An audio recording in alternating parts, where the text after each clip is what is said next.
हम बात करेंगे फॉर्म 10 आईईए के बारे में। तो सबसे पहले हम जानते हैं कि फॉर्म 10 आईईए क्या होता है और उसकी एप्लीकेबिलिटी क्या है और किन को वो फाइल करना मैंडेटरी है और किन के लिए ऑप्शनल है।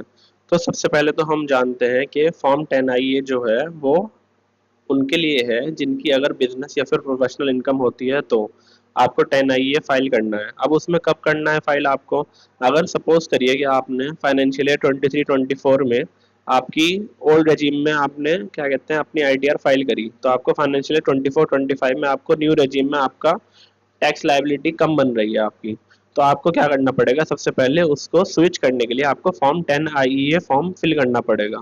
अब जब आप 10 फॉर्म आईईए फिल करेंगे उसके बाद आप न्यू रजीम में चले जाएंगे। उसके बाद आप अपनी आईटीआर न्यू रजीम के अकॉर्डिंगली कर सकते हैं फिल।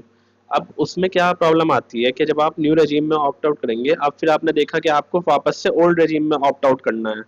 ओल्ड रजीम से आपको वापस से न्यू रजीम में ऑप्ट आउट करना है, तो फिर उसके लिए आपको सब्सिक्वेंटली एक और फॉर्म उस फाइनेंशियल ईयर में आपको फिल करना होगा 10 आईईए का फॉर्म। अब इसमें क्या होता है कि क्या कहते हैं आपको जब फिल करना होगा वो, जब आपने फॉर्म 10 आई फाइल करके आप न्यू रेजिम में आ गए, तो हम आपको एक एग्जांपल समझाते हैं कि कैसे हम कह रहे हैं कि आपको स्विचिंग करनी है और कब स्विचिंग आपकी एप्लीकेबल नहीं है। सपोज करिए आपकी अगर सैलरी इनकम या फिर आपकी हाउस प्रॉपर्टी या फिर अदर सोर्सेज की इनकम है, तब आपके लिए 10 आई एप्लीकेबल नहीं होता है। और उस केस में भी आपके लिए एप्लीकेबल नहीं है। सपोज करिए कि आप न्यू रेजिम में ही फाइल कर रहे थे और न्यू रेजिम ही डिफॉल्ट रेजिम है, तो आपको न्यू रेजिम में ही आपको कंटिन्यू करना है, तो उसके लिए आपको फॉर्म 10 आई फाइल नहीं करना है। और आप अगर फर्स्ट टाइम भी फाइल कर रहे हैं अपनी आईटीआर, तो उसके लिए आपको फॉर्म 10 आई करने की कोई एप्लीकेबिलिटी नहीं है, क्योंकि आपका डिफॉल्ट रेजिम ही न्यू रेजिम है।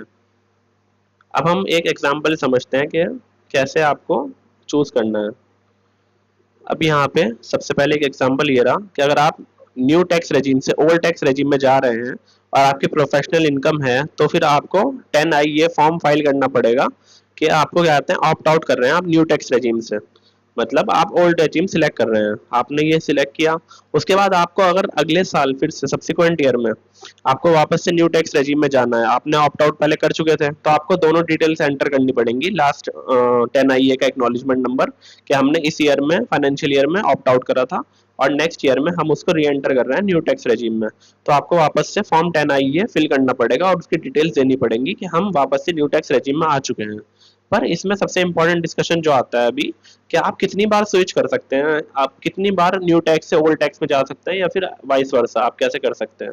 इसके लिए सबसे पहले हम ये चीज समझते हैं ये एग्जांपल में कि सपोज करिए आप क्या कहते हैं ए वाई असेसमेंट ईयर 25-26 में, मतलब फाइनेंशियल ईयर 24-25 में आपने क्या कहते हैं ऑप्ट आउट करा न्यू रेजिम से और आपने ओल्ड रेजिम सिलेक्ट कर ली। न्यू रेजिम से आप ओल्ड रेजिम में चले गए फॉर्म 10 आई ये फिल करके। अब उसके बाद क्या कहते हैं फाइनेंशियल 25-26 जो कि अभी चल रहा है करंटली, उसमें क्या कहते हैं आप करते हैं कि आप न्यू रेजिम में वापस के लिए फाइल कर देते हैं अपना 10 आई फॉर्म। तो उसमें क्या होता है कि जब आप फॉर्म 10 आई आपने फाइल कर दिया, उसके बाद आप न्यू रेजिम में आ गए, उसके बाद आप बैक नहीं जा सकते, ओल्ड रेजिम में आप वापस से नहीं जा सकते, क्योंकि ये न्यू रेजिम का जो ओनली ऑप्शन होता है ये फिर टैक्स पेयर को लाइफ टाइम में एक ही बार मिलता है खाली। तो हमने पहले हम न्यू रेजिम में थे, उसके बाद हमने ओल्ड रेजिम में आए, अब ओल्ड रेजिम से हम वापस न्यू रेजिम में आ गए। अब उसके बाद आप वापस नहीं जा सकते, आप सोच रहे होंगे कि आप ओल्ड रेजिम में वापस चले जाएं, पर आप नहीं जा सकते उसके बाद। तो मेन क्रक्स निकल के आता है ये चीज कि आप यहाँ से नहीं जा सकते। अगर आप एक बार आ गए हैं और न्यू में आपने ओल्ड में शिफ्ट करा, ओल्ड से आप न्यू में आए, अगर आपकी बिजनेस प्रोफेशनल इनकम थी तो फिर आप उसके बाद फर्दर स्विचिंग नहीं कर सकते हैं। तो इस चीज का ध्यान रखिएगा, ये वाली चीज का। अब हम जानते हैं अब हम जानते हैं कि फॉर्म 10 आई ये फाइल कैसे करेंगे आप। अब फॉर्म 10 आई ये फाइल करने के लिए सबसे पहले आपको ई फाइल में इनकम टैक्स के पोर्टल पे जाना होगा। इनकम टैक्स के पोर्टल पे जाने के बाद आप ई फाइल पे क्लिक करेंगे लॉगिन करने के बाद। उसके बाद आप इनकम टैक्स फॉर्म्स में आएंगे, फाइल इनकम टैक्स फॉर्म्स में आएंगे। आप फाइल इनकम टैक्स फॉर्म्स में आने के बाद आप फॉर्म्स एज पर 1961 पाएंगे। यहाँ पे आपको फॉर्म 10 आई एक ऑप्शन मिलेगा। यहाँ पे देखिए इसका डिस्क्रिप्शन क्या कहता है, एप्लीकेशन फॉर एक्सरसाइज, यानी कि आप एक्सरसाइज करना चाह रहे हैं। 15 बीएससी मतलब न्यू रेजिम, आप इसको इन करना चाह रहे हैं, मतलब न्यू रेजिम में आना चाह रहे हैं, तो उसके लिए भी ऑप्शन है। और विड्रॉल, मतलब आप अगर ये फाइल करते हैं तो आप यहाँ पे वाइस वर्सा वो कर सकते हैं कि विड्रॉ करना चाह रहे हैं, ओल्ड रेजिम में जाना चाह रहे हैं।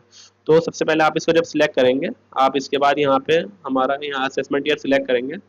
असेसमेंट ईयर सिलेक्ट करने के बाद आप कंटिन्यू पे क्लिक करेंगे। जब आप कंटिन्यू पे क्लिक करेंगे तब वो आपसे डिटेल्स पूछेगा वहाँ पे। आप यहाँ पे कंटिन्यू पे जैसे ही क्लिक करते हैं आप, कंटिन्यू पे क्लिक करने के बाद आप गेट स्टार्टेड पे क्लिक करेंगे। जब आप गेट स्टार्टेड पे क्लिक करते हैं तो आप यहाँ से ये आपको पूछता है कि आपकी बिजनेस और प्रोफेशनल इनकम है, तो आपको येस करना है और फिर यहाँ पे आपको ड्यू डेट अपनी फाइलिंग की सिलेक्ट करनी है। 31 अगस्त आपका बिना ऑडिट का केस हो गया है और 31 अक्टूबर आपका ऑडिट का केस है और 30 नवंबर आपका ट्रांसफर प्राइसिंग का केस है। तो आपको यहाँ पे सिलेक्ट करके कंटिन्यू करके इसको फाइल कर देना है। उसके बाद आपको उसको एक्नॉलेजमेंट नंबर कॉपी कर लेना है। कॉपी करने के बाद आप वहाँ पे उसको डिटेल्स में फिल कर देंगे तो आपको फाइल हो जाएगा 10 आई। ये फिर आप जब अपनी आईटीआर फिल करेंगे उसमें आपको उस डिटेल्स डाल देनी है। अगर आप पहले ही ऑप्ट आउट कर चुके हैं ओल्ड रेजिम में और फिर हम न्यू रेजिम में एंटर कर रहे हैं तो आपको दोनों डिटेल्स डालनी पड़ेंगी कि आपने पहले एक्नॉलेजमेंट नंबर आपका क्या था और आप अब आपका एक्नॉलेजमेंट नंबर क्या है। तो ये करके आप अपनी आईटीआर सही से फाइल करें बिल्कुल। तो इस वीडियो के लिए इतना ही।